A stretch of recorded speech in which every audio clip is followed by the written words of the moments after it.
I now hand the conference over to Mr. Ankur Maheshwari from Firstsource Solutions Limited. Thank you, and over to you, sir. Thank you, Faizan. Welcome, everyone, and thank you for joining us for the quarter ended March 31st, 2021 earnings call for Firstsource. To take us through the results and to answer your queries, we have with us today Vipul Khanna, our MD and CEO, and Dinesh Jain, our CFO. We will be starting this call with a quick overview of the company's performance, followed by a Q&A session. Do note that the results, the fact sheet, and the presentation have been emailed to you, and you can also view this on our website, www.firstsource.com. Before we begin the call, please note that some of the matters we will discuss on this call, including our business outlook, are forward-looking and as such are subject to known and unknown risks. These uncertainties and risks are included, but not limited to what we have mentioned in our prospectus filed with SEBI and subsequent annual reports that are available on our website. With that said, I now turn the call over to Vipul to begin the proceedings. Vipul? Sure. Thanks, Ankur. And Ankur, can you hear me okay? Yes, we can. Yeah. All right.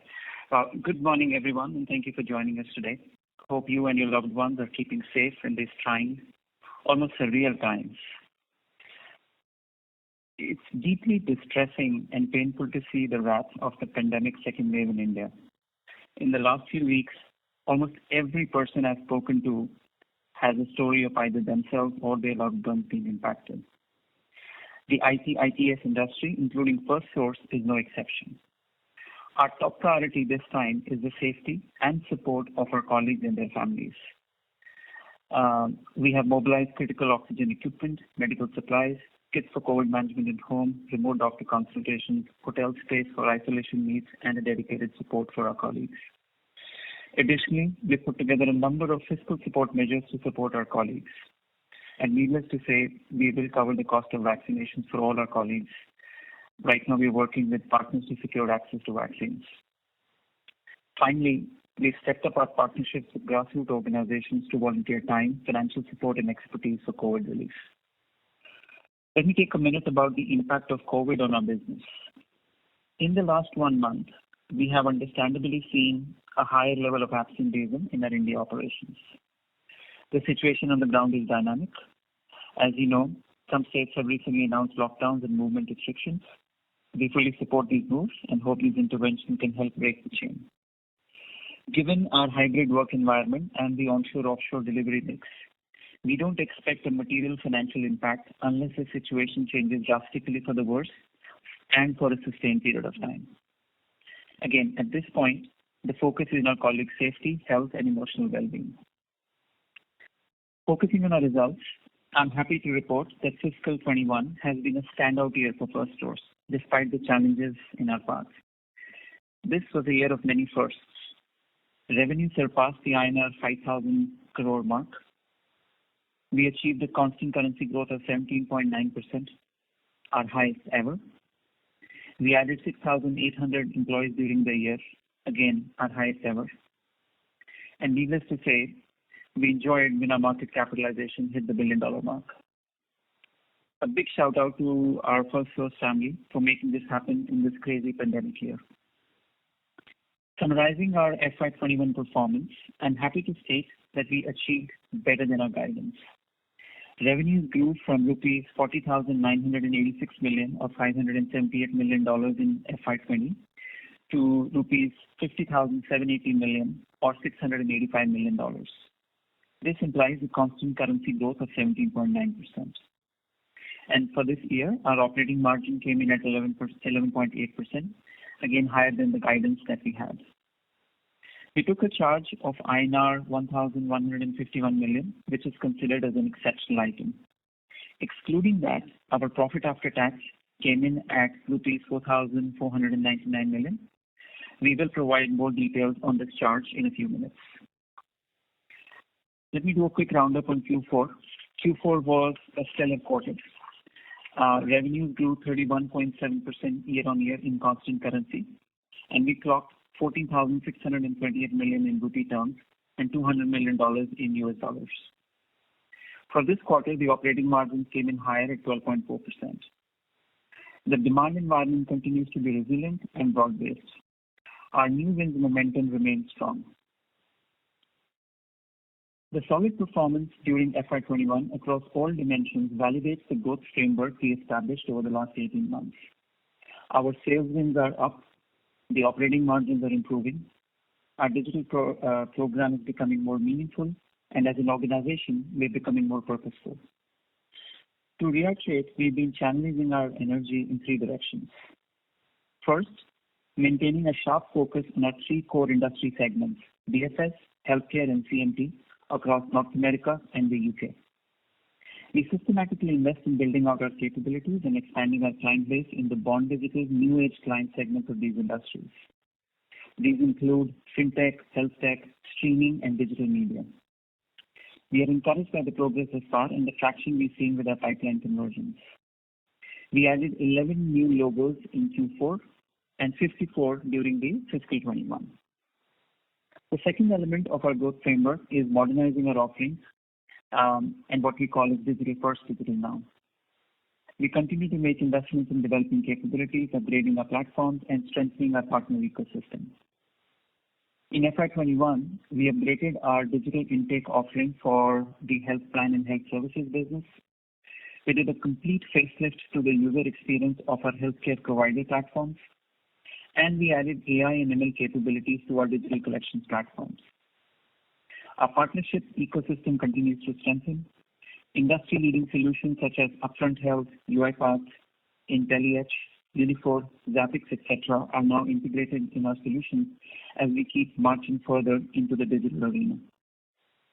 We recently launched a BFS bot store starting with cobots for the mortgage sector. I'm happy to report a marked change in the quality of our client conversations and the scope of projects we are participating in. And lastly, building a scalable and agile organization to keep powering the growth momentum. We've made changes to our organization design and invested in sales, solutioning, new markets, and digital capabilities. I'm intensely focused on sales operations excellence and account management discipline. As our sales and revenue growth has accelerated, we are now focused on building the next evolution of our delivery operating model. We're setting up COEs to strengthen our transition, training, and methodology, technology functions to better enable our operations. Our transformation playbook now has more muscle of lean, automation, and analytics. And I'm confident that with this team and structure, we are steadily moving towards our goal of being the top quartile growth leader in the BPM segment. Now let me give you some highlights and growth plans for each of our industry verticals. Our banking and financial services segment had a stellar year. For FY21, it recorded 59% growth year-on-year, 51.3% in constant currency terms. In Q4 of FY21, the growth was 65.8% year-on-year and 61.5% in constant currency. BFS has been a strong growth driver in the last couple of years. All BFS segments have demonstrated good growth trajectory, with mortgage leading the pack. Let me spend a little bit of time on each of these BFS segments. The mortgage industry has benefited from the low interest rate environment in the last couple of years. The growth rates for both refinance and new home purchases have been at multi-year highs.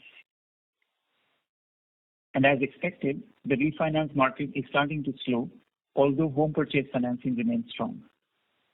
We expect industry financing volumes to taper during the new fiscal 22. We've been preparing for this turn by adding new clients and scaling our services segment.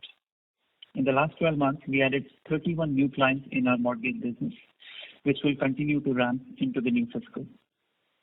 Mortgage servicing could see steady growth as we continue to sell new services to our existing client base. Based on these trends, we are confident of delivering a growth year for mortgage, though this growth will likely to be modest relative to FY21. The collections segment started strong last year, helped by the government stimulus programs in the US. However, with lockdowns and contraction in discretionary spends, the card industry witnessed a decline in spending charge-off rates, and credit card delinquencies, all of which impacted the volumes for the industry and for us as well. As vaccinations help reopen the countries, lower in unemployment rates and a revival of discretionary activities are expected to drive spend levels back to pre-pandemic levels. The other lever could come from government institutions lifting the moratorium, providing a tailwind for collections industry in the next year plus.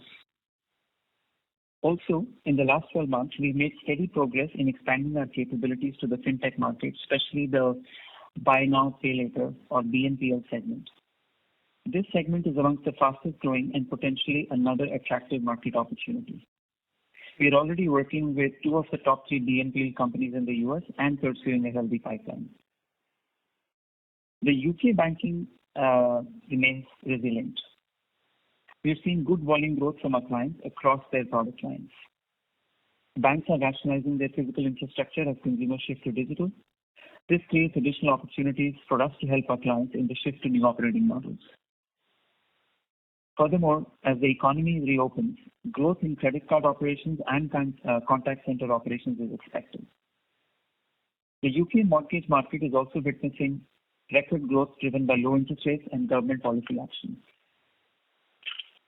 We are well placed to capitalize on the volume growth emerging from the post-Brexit transition, client needs for cost-efficient operations, and core economic activity revival.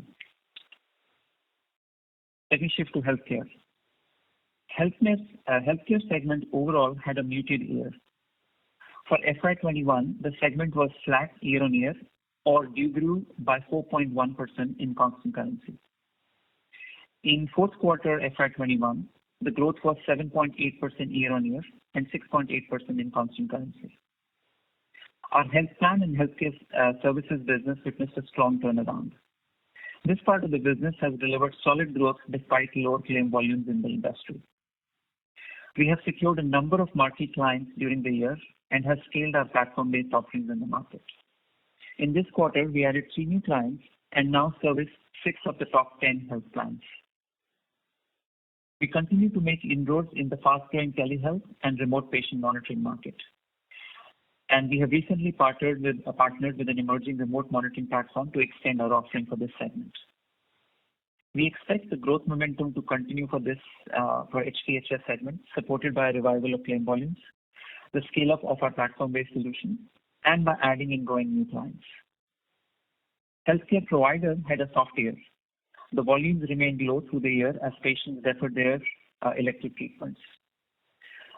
The progress around vaccinations and the easing of public health emergency in the US should help drive a steady recovery in volumes, paving the way for growth in FY22. We are encouraged by the growth of volumes we've seen in March and April, as late as April last month. Patient Matters integration is going well. We've already started to see green shoots in terms of a strong pipeline for cross-selling our platform services to Patient Matters clients and vice versa. In comms, media, and tech, that segment is scaling well. It grew 2.2% year-on-year and degrew 4.6% in constant currency in FY21. For Q4, the growth was 23.2% year-on-year and 15.3% in constant currency. If you recollect, this segment had a weak Q1 due to lockdowns and our top client's decision to focus on selective priority services only. We are pleased how this segment has turned around from those lows of Q1 of FY21. Fourth quarter has been a strong quarter for CMT, driven by growth in our top client and ramps in recent wins. Our focus now is to scale the US business and build referenceability there. The pipeline build is encouraging. This segment should continue to perform well in FY22. And last, our diverse industries in Q4 declined to 2.8% year-on-year and 9.9% in constant currency. Let me give you some context into the exceptional charge now of the INR of the rupee 1,151 million that we have taken to our P&L. In 2018, April, we had entered into a strategic partnership agreement with a leading mortgage business group to help accelerate the growth of our then nascent mortgage business. We agreed to a structure wherein, in a graded manner, they could accrue a small minority equity position in our mortgage business based on the revenue realized by Firstsource. This partnership has served us very well, and FY21 was the breakout year. The mortgage business nearly doubled in size in that year. In addition to meaningful revenue from the relationship, it accelerated market share gains and afforded us the scale to harvest the macro tailwinds of the last 12 months. They have requested for an early partial monetization for their accrued options, which are due in calendar year 2023. We are currently in discussion with them and will update you once we conclude. This charge corresponds to the valuation of options we had allotted to them. Dinesh will also talk about this in a minute. Finally, coming to FY22 outlook, financial year 21 has provided a very strong platform and momentum going into the new fiscal. While there are still a lot of macro uncertainty out there, considering the momentum we are witnessing in each of our segments, we are guiding FY22 revenue growth to be in the range of 15 to 18% in constant currency terms. This guidance encompasses a solid pickup in our healthcare business, continued strong growth of CMT and the BFS business ex-mortgage.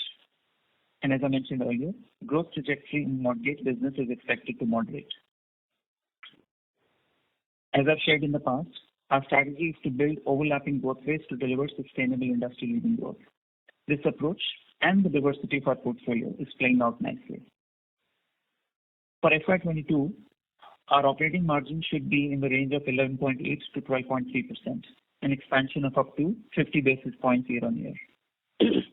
The operational rigor across our businesses will drive this expansion, and at the same time will be channeled to fund continued SGA for building new capabilities and scaling our sales and delivery ecosystem. With that, let me hand over to Dinesh to cover the financials. Thank you, Vipul. Firstly, I would like to echo Vipul's sentiments and wish that each one of you and your dear ones are able to tide through this crisis unscathed. Here is quick summary for Q4 FY21 and full fiscal FY21 performance. Revenue for Q4 came in at rupees 14,628 million or $200 million. This implies a year-on-year growth of 31.7% in constant currency terms and 35.4% in rupee terms. For the full year, the revenue grew at 17.9% in constant currency to rupees 50,780 million or $685 million. For the margin front, operating margin, which is earning before interest and tax, came in at rupees 1,809 million or 12.4% of the revenue for Q4, which shows the 54.9% growth year on year and implies a margin expansion of 150 basis points. For the full year, operating margin came in at rupees 5,979 million or 11.8%, which again implies a healthy margin expansion of 95 basis for the year. Profit after tax, excluding the exceptional charge, came in at rupees 1,309 million or 8.9% of the revenue for Q4 and rupees 4,499 million or 8.9% of the revenue for FY21. This again shows the healthy expansion, which year-on-year growth for Q4 is 42.9% and 32.4% for year 21. After considering the exceptional charge, the PAT came in at rupees 467 million or 3.2% of revenue in Q4 and rupees 3,617 million or 7.1% of the revenue for FY21. Exceptional charge in the P&L correspond to the current valuation for the equity option granted to a large customer group in our mortgage business. Vipul has already provided the rationale for this item. Option accounting is governed under AS 102 or IFRS 2, which is called a share-based payments. Option awarded to the counterparty basis the terms have been treated as a cash-settled option for Firstsource books of accounts. The key factors that have led to the increase in charge this year are significant growth in the size and valuation of our mortgage business, which you already seen in the commentary which people talks about, and which has resulting in a considerable increase in the value of the option. With higher than anticipated revenue realized from the relationship, their equity option accrual got firmed up this year and also increased their entitlement compared to the last year. The counterparty has also requested for early part monetization of the options. This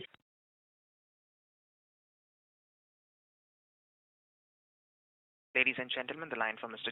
Dinesh Jain has got disconnected. Please hold while we reconnect him. Thank you.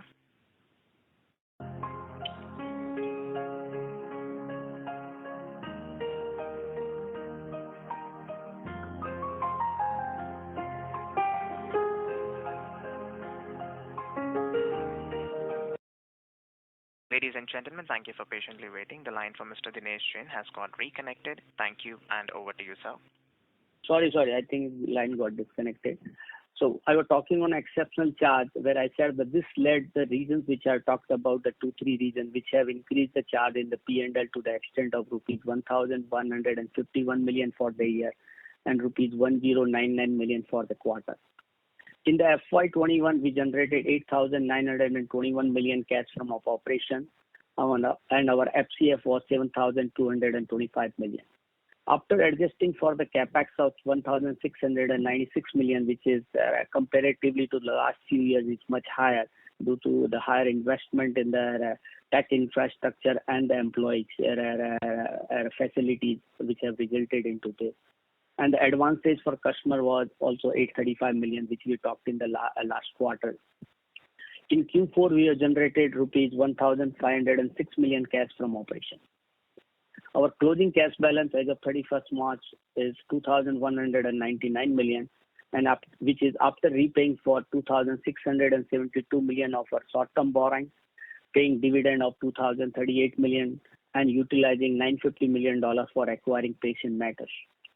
Net debt as of 31st March stand at 3,846 million or $52.6 million, which in compared to the last year number of $86.2 million. Our DSO came in at 52 days versus the 53 days of the last quarter, as well as I think the sharp drop from the last year 63 days. And you all aware that last March was a challenging one from the COVID point of view. But I think this year and this quarter specifically we are able to recover all of the money which was slightly got delayed in the last year March. Tax rate for the Q4 and the full year was around 16% for FY20, and for FY22 we expecting it should be range between 17 to 19% for the year. On our forex hedging, we have coverage of GBP 63.8 million for the next 2 years with a rate ranging from 102 rupees to 115 to the pound. Dollar coverage is at 89.6 million and with average rate of 76.7 to the dollar. I'm really proud how the businesses have shown resilience and delivered growth in these times. The teams have carried out their responsibility exceptionally, and I think is really the kudos to the whole team within the Firstsource. Is important. With this, we can open the call for the questions.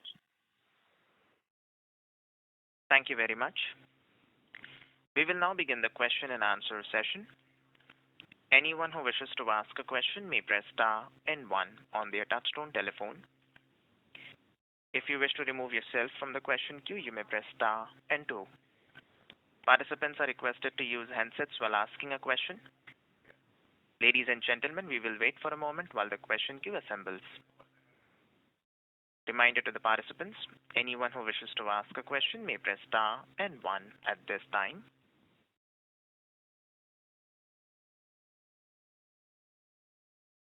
The first question is from the line of Manik Taneja from JM Financial. Please go ahead. Thank you for the opportunity and congratulations for the solid execution through this year. Vipul, just wanted to get your thoughts around the healthcare vertical. You said that you've now managed to get 6 of the top 10 health plans in the US. If you could talk in detail about what's driving our success there in terms of competitive intensity. That's question number 1. The second question was with regards to the shift in terms of more offshore delivery that we've seen through this year. How much of it essentially is a function of the macro trends from Brexit and thereby the impact on labor mobility in UK? If you could talk about that. Thank you. Sure. Thanks, Manik. Good to hear your voice. Healthcare on the HPHS, which is Health Plan and Health Services. You know that we had completely rebooted the team. We've added, across the value chain, leadership, sales, solution, technology, and delivery to kind of, as I said, reboot the basics of how we're doing the business. They bring a set of relationships which has kind of allowed us to have conversations. We've taken our existing capabilities in claim processing as well as the digital intake platform, revamped it, right, completely repositioned it relative to competition in the market. So those were our initial stalking horses to go out and open client conversations with a very targeted, hey, we do these things, here's our offerings. That's sort of the first step. Second, the sheer agility that we built up and the responsiveness that we built up in that team, in that business, and the relationships they had. As the world went through COVID, some of the clients needed short-term support. They needed, like, right away, I need this, I need that. We kind of jumped at it and delivered on it. And that's kind of allowed us to kind of open some relationships as well as bed down some of the earlier relationships into a next level of strategicness. And third, as remote patient monitoring and telehealth took off post-COVID, we jumped into that new segment. We got a bunch of new client wins way back, if I remember, in Q2 of fiscal 21, and then we continued with some gains in Q3 and Q4. And we continue to kind of make sure that we are very out there in terms of our thinking. It's not just a human service, but taking a lot of technology there as well. And that's kind of, given that's a very rising demand curve, it kind of brings us squarely in strategic conversations with our clients. So you're right that it's a very well-served market, but it's such a giant market with so many sort of niches. I think there's a tremendous opportunity for us to continue to grow in that segment through these offerings that I talked about, as well as a couple more that we are exploring in the horizon. The second question you had about offshore delivery, and you mentioned macro trends. Did you say broadly macro trends, or were you referring just to UK? So I was more inquisitive about what you would be seeing on the ground in UK, given the Brexit and thereby the impact on labor mobility, especially from the low-cost Eastern European countries. Okay. So yes, Europe has been a driver in increase in our offshoring component, and so has been the BFS or the mortgage business. These have been the two growth drivers for our offshore growing stronger in this year relative to the past. I think partly it's also a function of talent availability in the markets, both these markets. I don't think per se Brexit has played a role in labor shift from on to off. It's just the core strategic desire of some of our clients. Earlier on it was also partly UK-India balanced when COVID had just about started. But I think over time, especially with the banking sector in UK, we're seeing more strategic outlook towards offshoring a little bit, starting to rise up. And that's reflecting in the gains that we are making in offshore.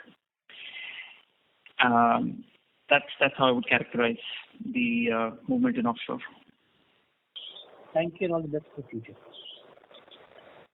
Great. Thank you. The next question is from the line of Rahul Jain from Dolat Capital. Please go ahead. Yeah, hi. Congratulations on strong performance. Firstly, on this one-time thing that has happened. So, if you could articulate how much revenue have come from such contracts, and what is the total valuation for the business at the subsidiary level we are assigning, because this looks like a significant charge in terms of the value. Rahul, one sec. I can understand you very clearly. Okay. Is it better? Mr. Jain, please use the handset mode, sir. The audio is not clear. Hello. Is it better now? Much better. Thank you. Okay. Sorry for that. So what I was asking is that if we could quantify the kind of revenue we might have achieved on such contracts in the mortgage business and what is the total valuation for the business as a whole that we have assigned to the subsidiary? Because the value that we are looking to pay looks like a very high number. So any clarity on that, if you could share? Yeah. So look, I think the details of this contract, as I shared, just to run them very quickly again. This is a large customer group. We have given them a graded equity structure, right, linked to the spending. The contract has performed really well. It has exceeded our expectations, and the tailwinds have helped, right? The industry tailwinds have helped. They are entitled to the structure provided for equity to them anywhere from 0 to 15%, right? And there are certain floor boundary conditions based on revenue threshold, and it caps out at 15% if they achieve or exceed our most aggressive scenario. So basis the run rate that we have now, we have, as Dinesh said, we followed option accounting.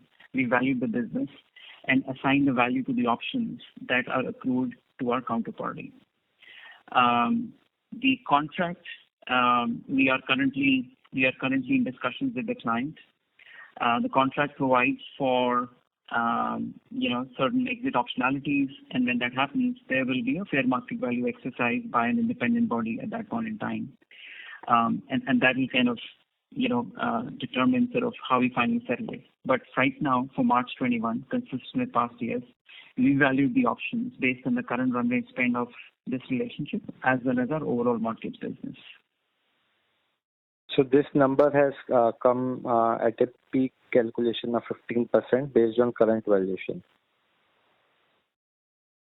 That's our estimate at this point in time, although the spend period continues, right? So this is our estimate going into the future. But yeah, based on the current run rate, we have valued the options at closer to the peak equity option accrual for them. And you said there could be a partial early exit, or this is a complete exit? And was that number CY23 what you said, or I heard it wrong?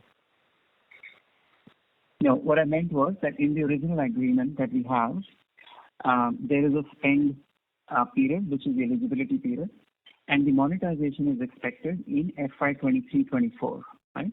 Starting from April 23 is when some of the monetization options can begin to accrue. And what we're discussing now with our counterparty is that they have requested for partial monetization now. So we are in the midst of kind of doing all that, and those are commercial negotiations going on. I will come and update you as soon as we kind of conclude with them. Okay. Got it. And secondly, if I may,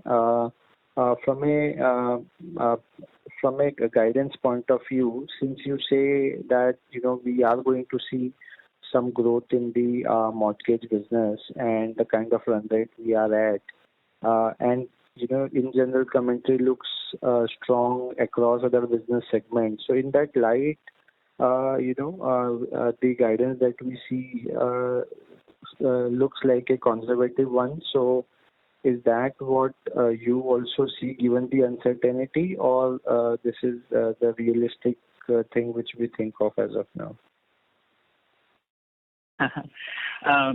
So look,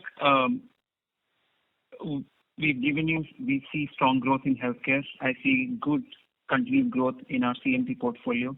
Our North America CMT portfolio is new. We're still building it out, right? It's not material, but it's our intention to kind of stay focused and build that out.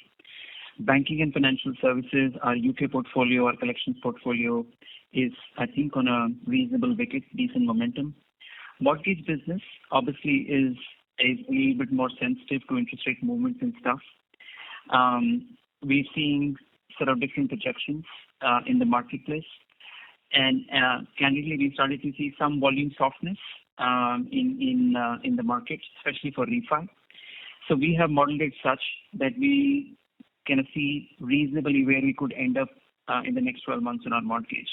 And that's based on sort of our read of the interest rate movements and where the volumes will lie. If this trend continues longer, there might be a little bit more upside, but at this time, this is our best estimate on where the mortgage business could end up. Got it. Got it. Thank you for the explanation and congratulations on great execution and great outlook. All the best for the coming quarters. Thank you. Thank you so much. Thank you. The next question is from the line of Mohit Jain from Anand Rathi. Please go ahead. Sir, I wanted a little more details on the industry outlook that you guys are currently operating in, and also with respect to a vertical CMT and within that perspective, top line. So how do you see things moving there? This account obviously was more or less stagnated for a few years, and now we are seeing some ramp up. So how should we read it? Do you expect some more growth to continue there, or do you think that we will get back to that, let's say, pre-COVID time of more or less stable revenues there, and then ramp up of new accounts in the vertical? And your question is, Mohit, all related to the CMT vertical, right? CMT and broader outlook that you guys are seeing, because I think you are quite positive this time on the US market. So what is your reading of the whole BPM thing? Because in our case, the outlook, the growth outlook in the last 2 years, it has completely changed for Firstsource. So such high growth numbers, is it more driven by overall positioning of the company within the BPM market, or do you think that in general BPM market is doing very well compared to some of the other segments of the industry? Understood. Okay. All right. Let me address. Let me ask the large customer question that you asked. So clearly, way back in sort of FY20, there was a portfolio relocation, and we had seen a downturn, right? And then we had stabilized towards March of 20. Then COVID came, and Q1 was hard hit because of client had decided to do only essential services. Since then, we've seen the volumes have steadily come back, and as their business has taken different direction, right? As they have adapted to digital and stuff like that, we've seen our client have more volumes, and we have played a good part, I would say almost like an outsized part, in helping their new business growth and the diversification of their business. So we've gotten more than our fair share of the growth there. And as I mentioned, even in Q3, we were back to pre-pandemic levels, and Q4 has kind of built up on that. I think we are at a good place as far as our share of wallet there is concerned, as far as the top account is concerned. I do not expect sort of material growth from that one. We'll see sort of moderate growth in the portfolio, some adjustments up and down, but I think we're at a good run rate as far as that account is concerned. And clearly, our focus is to open new accounts. We've had some very good wins in digital media in the UK. We're starting to build that pipeline in the US. And with Dave, we're driving hard on the tech segment as far as CMT is concerned. In fact, while it's a very small number, our North America CMT has doubled in size this year, although from a small base, very small base. So I'm hopeful, and I'm spending a lot of time fine-tuning our strategy, into our client access and stuff, so that we can build momentum onto the CMT, especially on the North America side.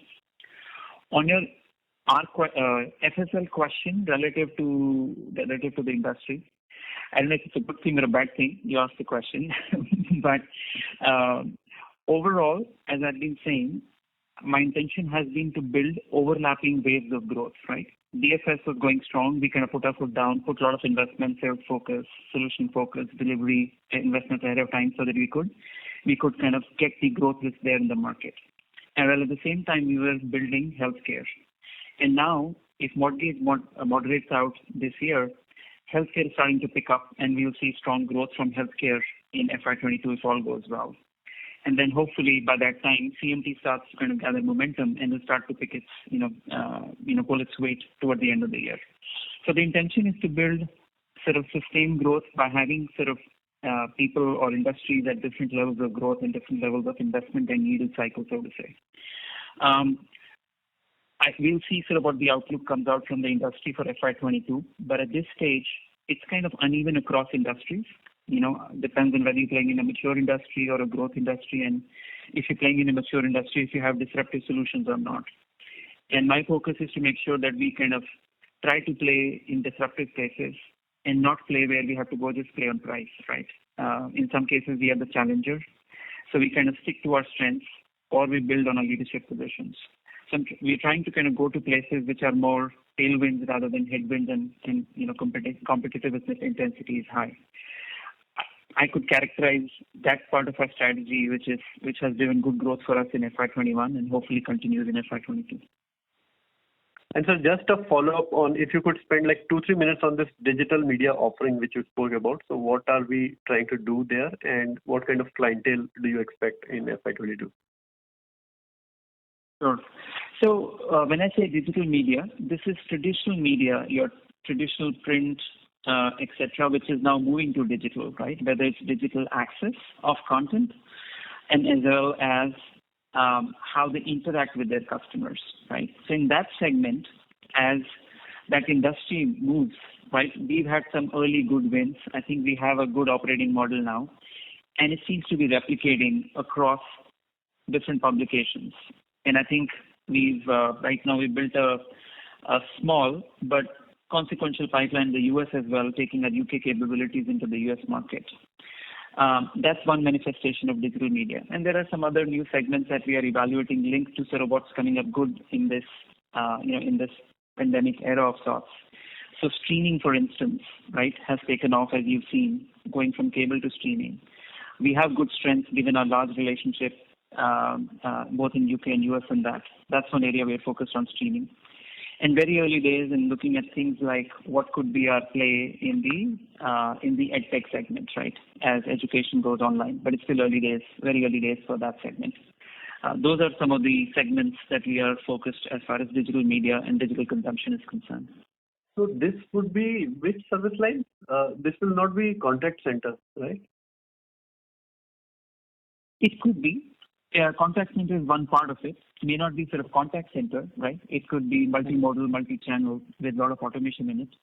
But our intent is to go beyond just this and kind of talk about holistic customer experience, content delivery, response to content, etc., so that we are able to make a meaningful dent into their adoption rates, into their revenue rates, and not just a cost provider, a cost efficiency provider. Okay. That's all from my side, sir. Thank you very much for the detailed response. Thank you. Thank you. The next question is from the line of Dipesh Mehta from Emkay Global. Please go ahead. Yeah, thanks for the opportunity and congrats for strong operational performance. Couple of questions. So first question is about the healthcare provider side. If I look your revenue run rate is roughly 20% below your pre-COVID peak level. Considering normalcy returning in US market, by when you expect that full recovery and then on top of that the growth playing out? If you can provide some trajectory, how the recovery is likely to play out. Second question is the number of clients which we added into Bond Digital segment in Q4 and maybe in FY21, if you can provide some color about kind of client, what kind of services we are offering, so how we are building our tech business. And third question is related to the exceptional items. So some clarity, I just want if you can provide incrementally than what you already said. First is about the when cash flow related impact will come out. If you can quantify and if you can provide some timeline. Second question is about the disclosure perspective. Now, I could not find anywhere it was mentioned in contingent liability perspective. So if you can provide some perspective there. And the last thing is any incremental impact you expect, considering the nature of contract. You said 15% we have fully factored in, but let's say if revenue grow further, is there any further liability or potential liability coming into our P&L? Thank you. Okay, good. Second question was about Bond Digital. Third was exception. First one is about healthcare, right? When do we expect to go to pre-pandemic? Provider, yeah. Let me start with that. Yeah. So Dipesh, provider, we're starting to see at least the hospital visits start to pick up. In March was good. April kind of held off to that level. The other variable which impacts our revenue in our healthcare provider business is because we are in Medicaid eligibility or eligibility services or patient access. There is the fact of the volume of hospital visits. The second is when do you see approval from the paying party, which in the majority of cases is the government or Medicaid support. Now, given the public health emergency in the US, that equation also changed because a lot of people were on compulsory enrollment and stuff like that. And then some of the states were sitting longer on approvals and inventory and stuff like that because they were distracted and their budgets were also prioritized somewhere. So these are the two variables: hospital visit volume and what the state government stance on stuff is there. Right? Those are the two variables which determine it. I think from a volume standpoint, if April, May can hold off and there isn't another wave in the US, right? The January, February peak of cases has come down now substantially, and with vaccinations in good swing, I think there is stability there. But there is still that concern about what happens, right, if there is another wave. That's one variable to play out. And then at this point in time, the expectation is that the public health emergency, which is a government promulgated sort of condition, lasts until July. So at this stage, we know the visibility till July, and then we'll see how they can react after that July. But our sense is that if current conditions hold, it will continue to pick up in Q1 and then start to get to a decent place by Q2 as far as provider is concerned. Second question on bond digital segment. As I mentioned, we are looking at new age of bond digital across the three industries that we play. Fintechs, given BFS is our biggest vertical, fintechs has been a good source. A lot of offerings in our arsenal we've taken to fintechs, both on collections as well as the servicing side of it. A few of the bond digital mortgage players are also part of our portfolio. And as I talked about with newer segments originating like BNPL, buy now, pay later, which is kind of the next form of payment evolution to card, targeted towards the more younger population who's not as card friendly, so to say. And those markets have kind of really taken off in terms of spend. Those are the focuses that we have on the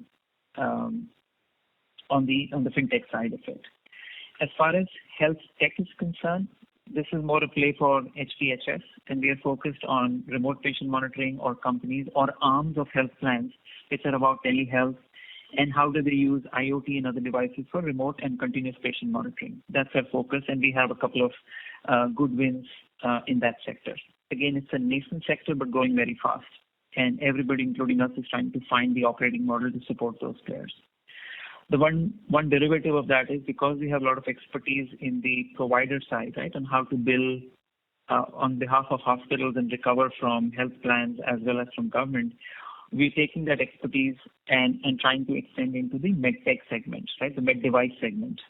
Take same capabilities, but do it for med device providers as opposed to the hospitals. Again, nascent efforts. We just built in a very small team, and it'll take us, obviously a while to kind of build out that capability. And then CMT obviously is a function of the streaming, digital media, and pure tech companies, right, who are either consumer or enterprise tech.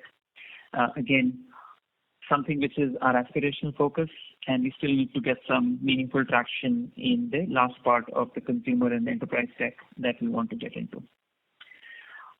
On the exceptional item, on your question about the cash flow impact.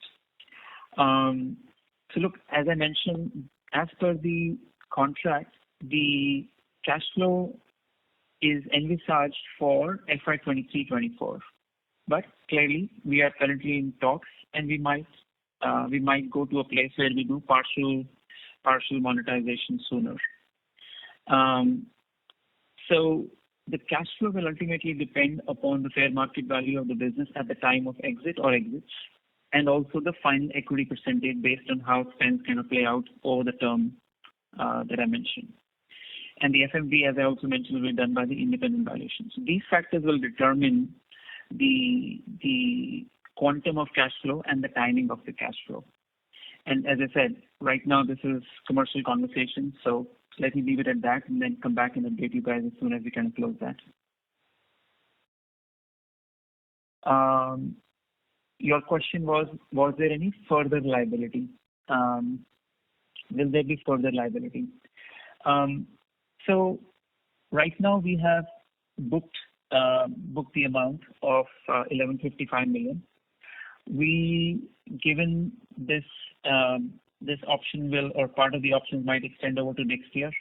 We envisage another something south of $2 million as part of the current valuation exercise, which will come in FY22 and which we have baked into our estimates for FY22.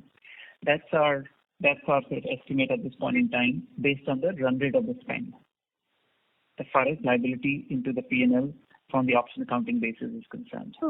Sorry, I missed the last part. You said 2 million extra may be possible. That's what you are indicating? So right now we have estimated that for FY22, because these options extend up till at the end of March 22, we anticipate that we'll take a charge of $2 million in FY22, and that's baked into the margin estimates that we have shared, the 11.8 to 12.3 that I laid out for the guidance of the year. Understand. And on the first question, can you tell me the number of client added? Because I think earlier you indicated near term our focus is how many clients we add and then revenue trajectory. So if you can help us with number of clients added in tech segment. The number of clients. Okay. I think the number is closer to 8 or 9. Ankur, am I in the ballpark? Yes, of course. Across the vertical, we would be around that number.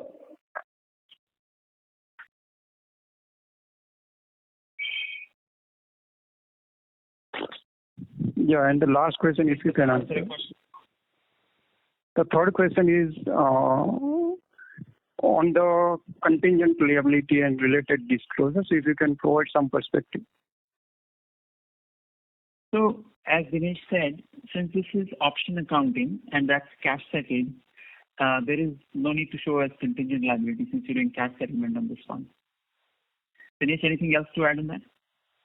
Yeah, because we already accounted as option liability, so there's no need to be showing as a contingent liability in the past also, because always option accounting was that, and there's no need for a contingent liability to show. Okay, thank you. Thank you. The next question is from the line of Pawan Ahluwalia from Laburnum Capital. Please go ahead. Thanks, and Vipul, many congrats on a great operating performance. I just wanted to understand the exceptional item a little bit better. So just so I've understood clearly, putting together what you said to different people, the 115 plus the $2 million for next year reflects the full 15%, which is the max of equity dilution that would accrue to this client. Any adjustment to these valuations would therefore have to come from one of two things. A, much better than expected performance of the mortgage business from here on, which would lead to the value of equity being higher, or two, the independent valuer coming up with a different measure of FMV, which is probably not likely given that you guys have a pretty competent finance department. I'm sure you price the option properly, right? So one is if you could just confirm that I've understood, what's going on correctly. Two, it would be good if you could just give us some clarity when you said yes. Pawan, sorry, this is Ankur. Just to interject there, I think we lost the connection. Just give it another 10 seconds. I think it should be back on. Sorry, he's back on. You want to repeat the point? Okay. Yeah, So what I was saying, my questions on the exceptional items. So one is, I just want to clarify, putting together everything you said so far, that the 115 crores plus the $2 million for FY22 reflects the full 15%, which is the max dilution in our subsidiary that the client is entitled to. Any adjustments to this valuation would therefore come from one of two sources. A better than expected performance in the mortgage business, which would obviously raise the equity value of the subsidiary, or B, a different calculation on the part of the independent valuer for the option. And I'm assuming B is not very likely because you guys have a pretty strong finance team, and I'm assuming they priced the option correctly. Is my understanding of this correct? The color I would add to that, Pawan, is that clearly, yep, the performance of the mortgage business will determine that. Second, we have done option accounting based on sort of our assessment of the business, right? Our valuation. Clearly, there will be an independent valuation, a more holistic exercise. There might be some adjustments coming out of it. And third, these are bilateral commercial transactions as well, right? So we'll see how that plays out. That could play another factor in sort of where we end up in a bilateral agreement with the client. But in terms of the client is entitled to a certain amount of equity, right? So the only bilateral thing you can negotiate, and you mutually agree on the independent valuer. So the bilateral transaction would only favor you if they are requesting an early monetization and they take some haircut in return for it. Is that correct? Also, the relationship and sort of how the future will play out, right? That would be the other factors. Got it. So you may say, look, if you want early monetization, commit to XX levels of spend or something like that. Yeah. The only hesitancy, Pawan, I have is since we are in the midst of sort of conversations, I'm happy to come back and talk a little bit more on that once we conclude the commercial conversation. Okay, that's fine. With them. So let me then get more to, I think what shareholders are really more curious about is the spirit of this agreement. I know this was done under your predecessor, but you claim that this was actually a good deal for the company. Am I looking at this right way when I say, look, let's say this 115 or 120, 130 crores, I should look at it as kind of capex needed to enter the mortgage business? That's one way of looking at it. So basically say, look, whatever capex we did on mortgage, which has given us, $30-40 million of operating profit this year and probably a little bit less than that last year, that was basically earned by putting up this much capex, and obviously future operating profits also get credited to this capex because it's a one-time thing. Is that the way you're looking at it and saying, look, in hindsight, it was a good thing because we were zero in this business earlier. It enabled us to enter, and in as little as 2 years, we've more than recovered. Even if we were to shut down the mortgage business today, the IRR on this investment would look pretty attractive. Is that the angle you're coming from when you said it's been a good deal for the company? So, look, in our industry, track record, right, across industry, and I have done it in the past as well. When you have either a young sector or a new sector, you either do an acquisition, you have a strategic agreement with an anchor customer, or you do a carve-out, right, where you buy over somebody's captives and operation centers. Right? Those are primarily the three modalities of accelerating your presence in a specific segment, right? So directionally, what you're saying is correct. Our intention obviously was to kind of build a meaningful business, get scale and referenceability, and kind of build a business for the long term. So, and I think that thesis has played out well. We've added a number of clients. We were ready when the tailwinds came, and we're in a place where we think we can continue to grow this business strongly, in the future as well. So yeah, that's the only color that I would add. But directionally, your thesis is correct. And so I think the only thing I would add to that is, when you go and pay for a contract or incur capex for a contract or make an acquisition, that is immediately visible to shareholders ex ante. This thing is unfortunately visible ex post. Can we think of, possibly you guys disclosing ex ante whenever there are these kinds of options embedded in, either Firstsource itself or any of its subsidiaries?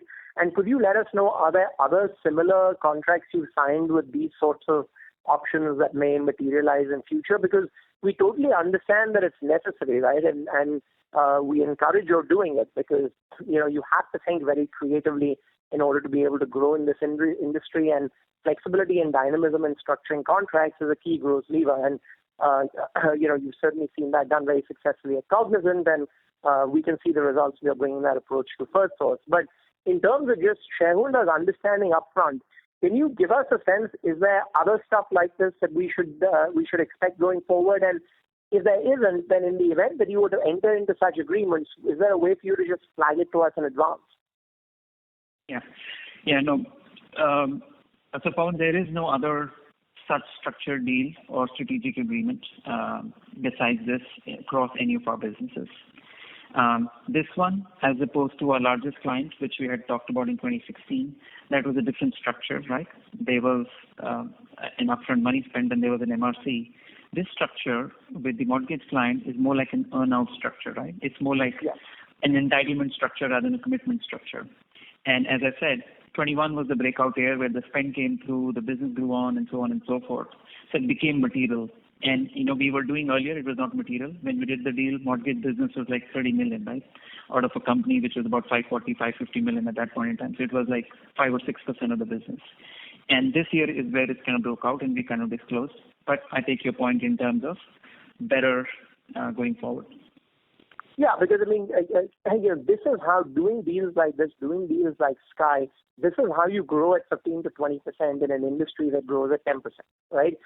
So there's no way that you're going to be able to, outgrow the industry sustainably unless you're one of the most dynamic contract structurers out there. So I think as long as this is all disclosed up front, it just becomes much more transparent. Great. No, fair point. Perfect. That's all. Thank you very much. Thank you. Thank you.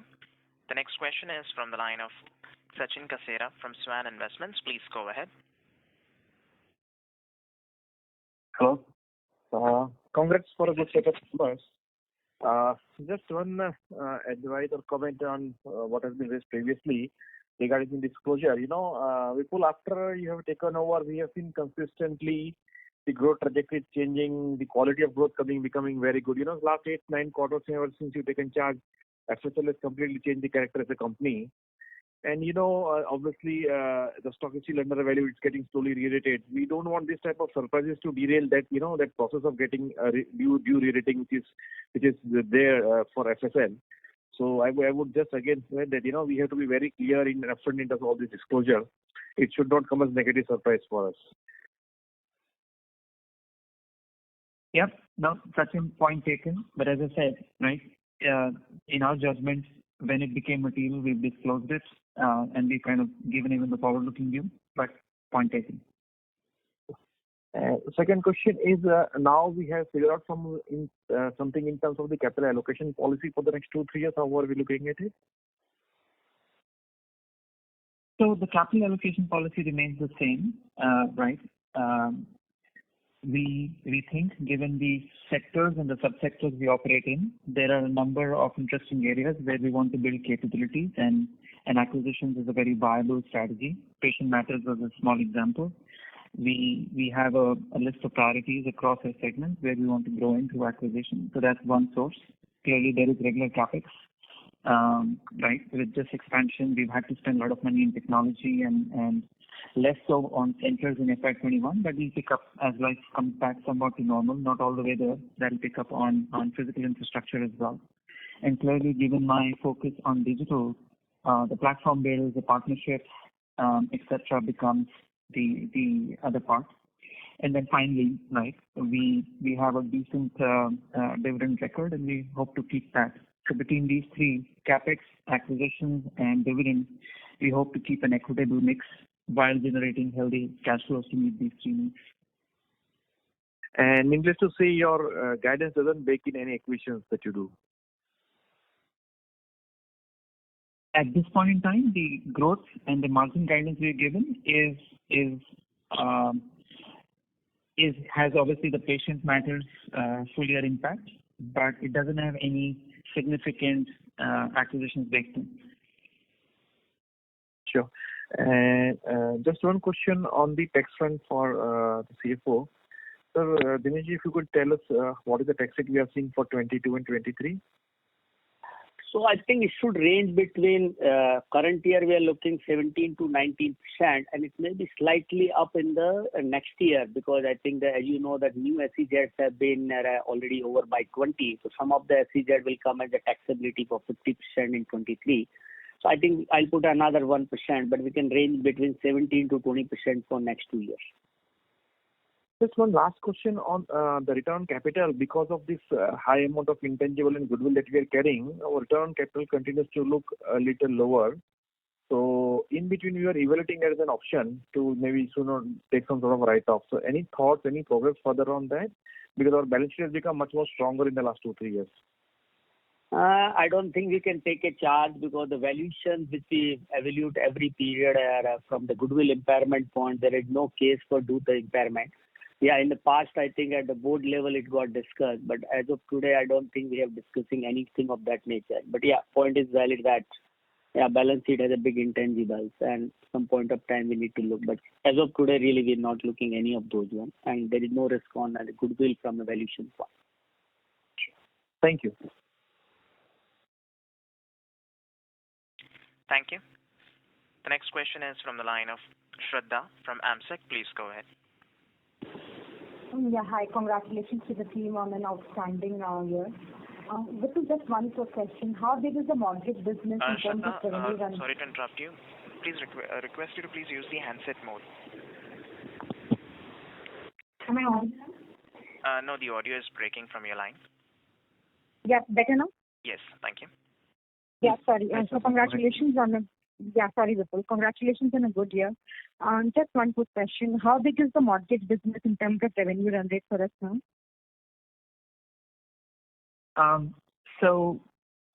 We've kind of nearly doubled. We are closer to 200 million per annum in that. And I'm assuming we do the entire US mortgage business through SourcePoint. So would it be right to assume that SourcePoint's revenue would be also in the ballpark $200 million range? Yes, that is the entity in which we do the mortgage business. Right. And one thing you said that you have kind of built in the $2 million impact into your margin guidance for 22. But we booked this as an exceptional item in FY21. So would we be booking in the $2 million hit as an operating expense in 22? Just one clarity out here. That's correct. Okay. And I'm not sure if you've given any indicative number on the capex plan for 22.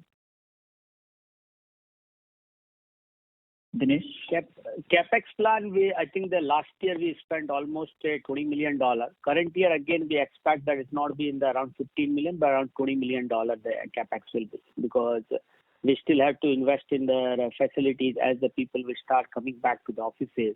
So yeah, there will be a capex still around 20 million. Sure.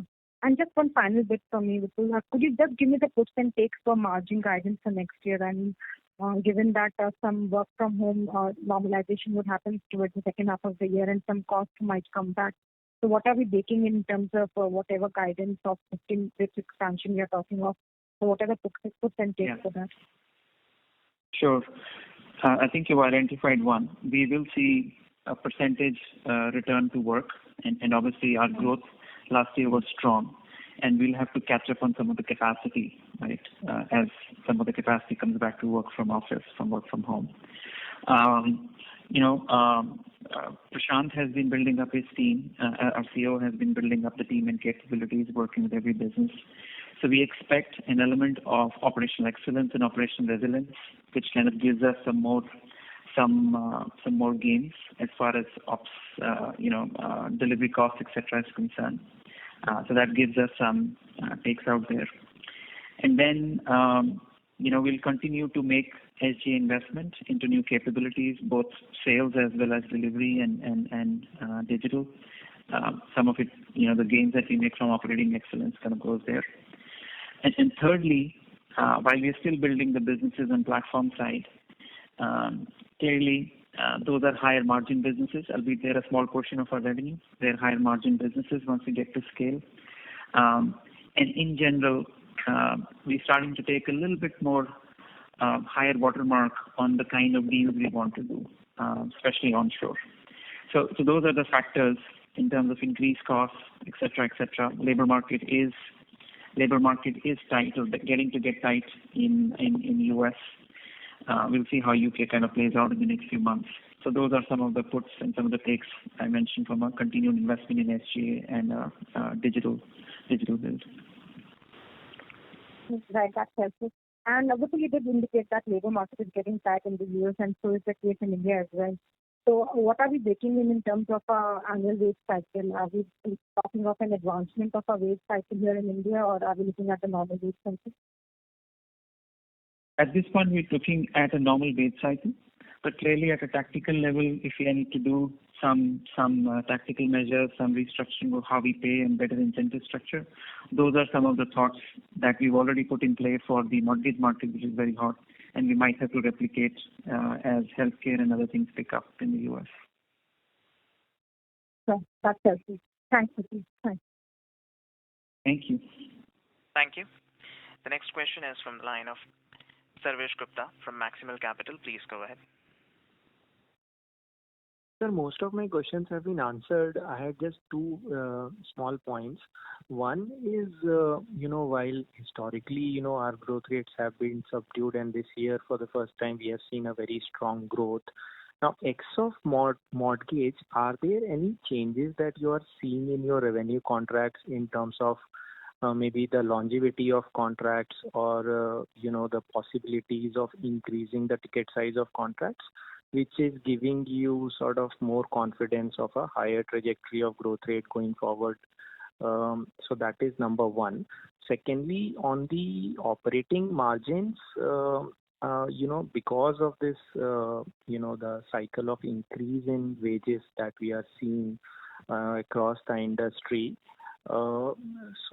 Ordinarily with such high revenue growth, you would also expect a much higher sort of increase in the operating margins. But given the fact that our lower operating margins are probably due to a higher wages cost compared to the revenues. So compared to a normal industry, our operating margins are a little bit on the lower side.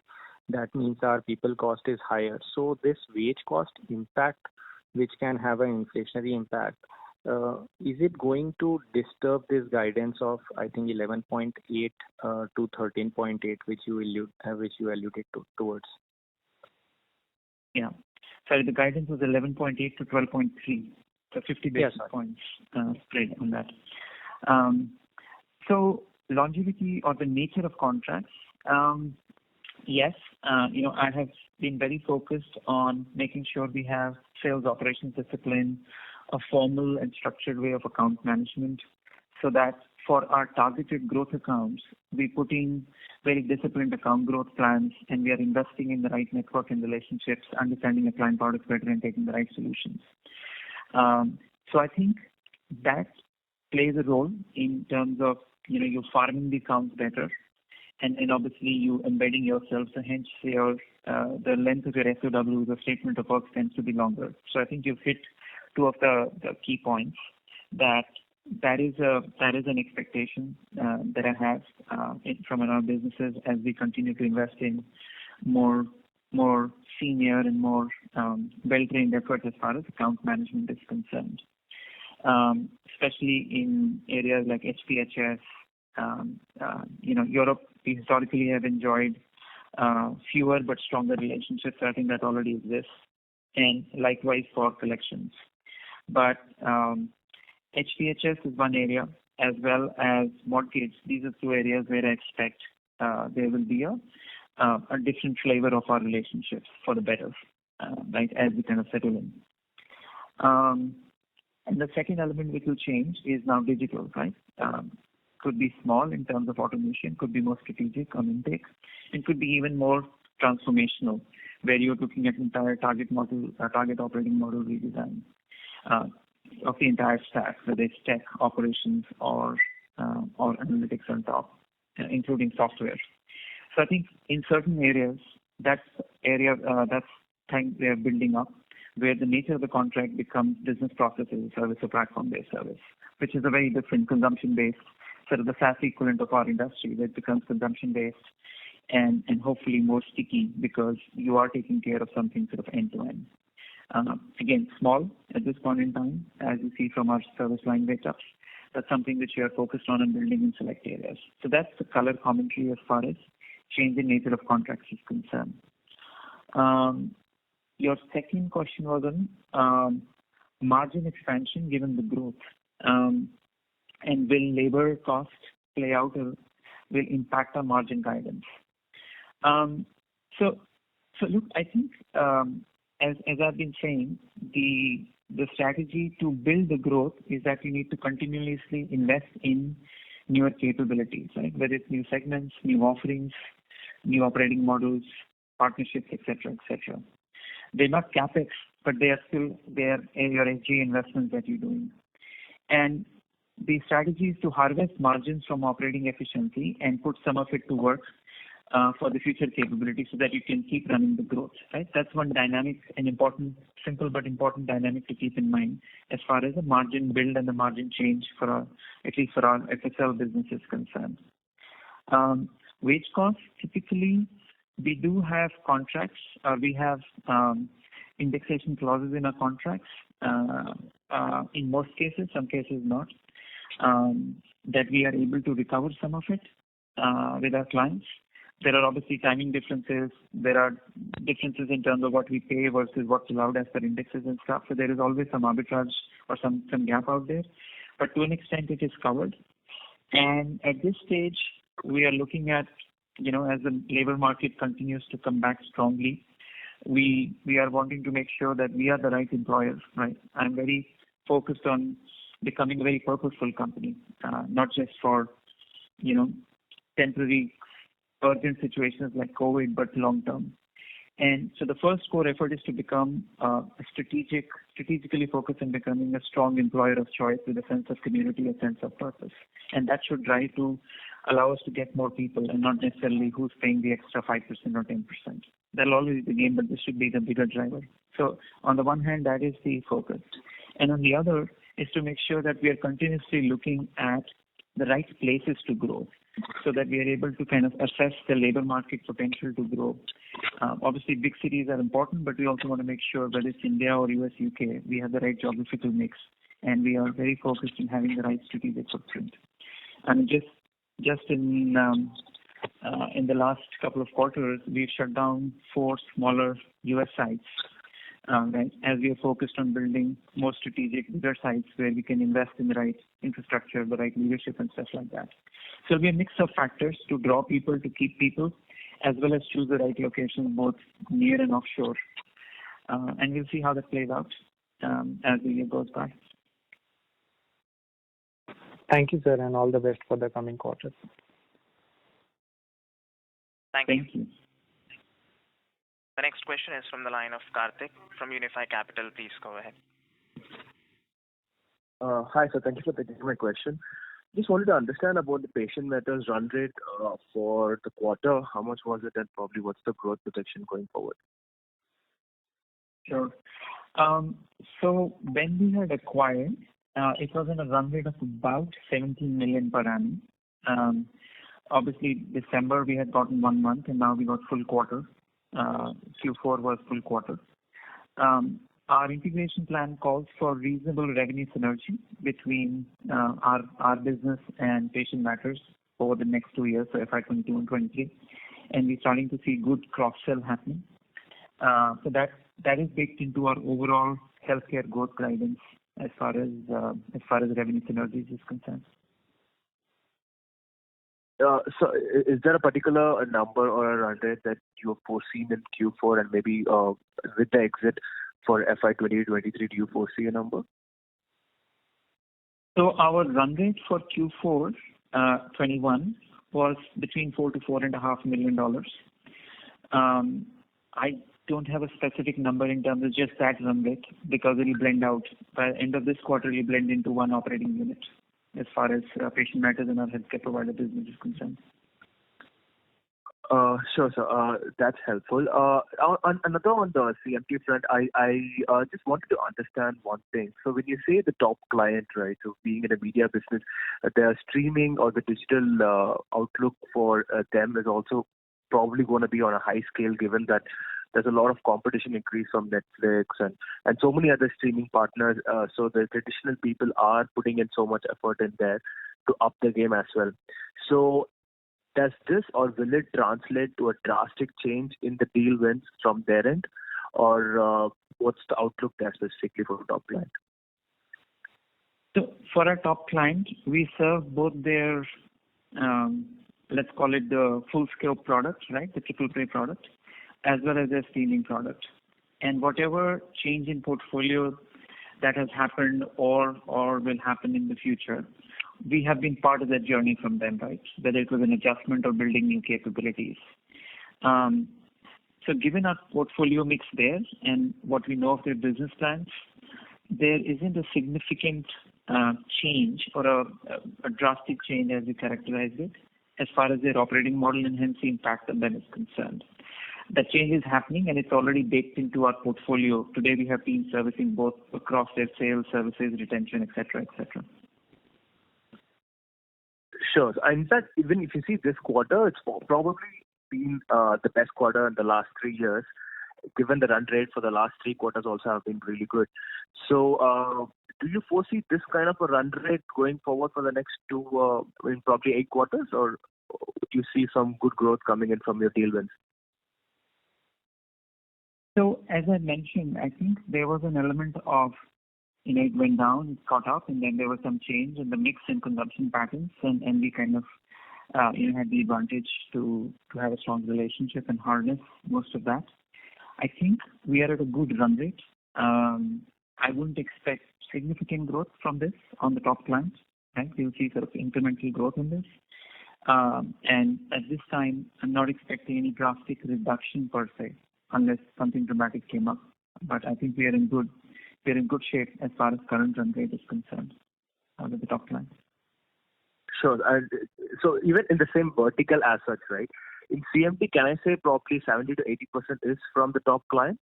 Or to put in other words, what's the outlook for other than top client in the CMT vertical? So we've had good wins in this year. We are still building out some of those wins, and we'll see the revenue impact come through for a full year. Again, they were small relative to the big client. And the other dimension that I mentioned to you was that our small North America CMT portfolio showed good growth in our one of the key accounts that we have in the US. And the new team is working hard to kind of build up the pipeline and get some wins out there. So the North America CMT is a kind of a long-term build, but we are committed given the size and of the opportunities there. We should see sort of meaningful growth start to come out end of 22, maybe even 23 from that segment. But we are kind of building multiple segments within that. Sure, sir. And just one last question on the healthcare part. So patient matters do come in the provider section, right? Am I right to say that? Yes, please. So along with that, now that we have a full-fledged healthcare provider services front and back end, so can I say that the healthcare vertical is going to go through a revival going forward in the next 2 years? Yeah, we feel good about it. It's a massive sector. We've invested heavily. We are working hard for pipeline accounts and then growing accounts. We should see strong growth from the combined healthcare segment. So the overall 17 to 20% guidance. Karthik, maybe I request that you return to the question queue for follow-up. Okay, yeah, sure. Thank you so much. Thank you. The next question is from the line of Sonal Kohli from Bowhead Investment Advisors. Please go ahead. Thank you for taking my questions. So, my first question is that, is my understanding correct that the sales cycles in your industry are much longer than IT services? Therefore, a lot of, efforts you have been putting in or, you put in the past or putting in now, would flow through the company only with a lag, and hence, is it a fair assumption to conclude that the high growth rate for this company would continue for, next, 3-4 years or, next 2-3 years? Your comment would be appreciated on this. Secondly, is my understanding also correct that, your aspiration long term is to have a 15% EBIT margin, and currently or, in the last year you are in investment phase? So probably in 2024-25, your margin trajectory could be significantly different than in 2022. Yeah. So look, the first part, sales cycle is longer, right? And the revenue build takes a while, right? Once you open the relationship, typically it takes a while to build up on the revenue bit by bit, when you take the time to understand their processes, their operating systems, their cultures, build the relationships. So yes, we've been working hard on it. Some of the benefits we're starting to see. Right, you saw the mortgage benefits in FY21, and we're seeing the healthcare benefits start to pop up. Obviously, we need to continue to put our foot to the accelerator here in terms of capability, sales, etc., to keep at it. To kind of, the aspiration, as I've been saying, is to kind of be a top quartile for the industry growth leader. And for that, right, account management, sales, new segments, new capabilities, in sort of different levels of waves of investments and adoption maturity will play out. Long-term margin, I have said, and we are committed that we will continue to, pick up our margins year on year, operationally, and continue to put some of it back into SGA. We haven't really modeled out to say where we end up in 3 years, but yeah, we should see continued pickup in our margins in the next few years. It's too early to comment on when will it be 15 or will it be 15 or not. But there's a reasonable possibility that your margins in 23 or 24 could be materially different than 22. I'm not asking for a guidance. I'm talking whether it's a possibility in your view. So the way we are looking at the business and the way we're modeling, as I said, we expect likely improved margins in 21, and we are committed to improving them by another sort of 50 basis points in 22. We should see that sort of ballpark of quantum improvement year on year. And so is my assumption that the efforts you have put in, while they paid off so far, but larger and bigger deal wins require longer time, and therefore if you're successful in that, based on the efforts you have been putting in, is it safe to conclude 15-20% growth trajectory is possible over the next few years, and this is not one-off led by mortgage benefits, or healthcare revival? That one I've been saying consistently, we want to make sure that we are diversified in our portfolio, and we are able to take advantages of developments happening across industries, right? And it's played out in our forecast for next year as well. So it's not definitely on one industry. It goes to the other. We've given the guidance for FY22, right? And we'll see how it goes after that in terms of the next few years. So are you modeling significant decline in your mortgage assumptions from a Q4 run rate while building in this forecast? And if it's possible for you to give some color, it will be appreciated to understand what's modeled in the range of the guidance, from a Q4 run rate or a yearly run rate. And secondly, your personal opinion, do you think BPO industry changing its growth trajectory post-COVID compared to, last few years? Do you expect that at some point of time to cut costs, there'll be significant increase in outsourcing in the industry? I couldn't say that it's a secular trend across industries that because of COVID there will be more or less outsourcing. The secular trend coming out, as we know, is more digitization, right? Because all of us have found different ways of doing everything on digital. And it's a matter of sort of who gets in and adapts to digital and puts more digital in their offering. I think that's the secular trend to play out. So does it play out across the industry for every player? I don't know. I think it'll be like who jumps in and who has a better chance of coming out with greater wallet share. And that's our endeavor, right? To make sure our offerings are fresh or contemporary, and it kind of bake in all the learnings of COVID and the consumer behavior change and the enterprise behavior change into our offerings. Thank you. Ladies and gentlemen, that was the last question. I would now like to hand the conference over to the management for closing comments. Great. Well, first of all, thank you all so much for taking the time. I know these are incredibly hard times in India.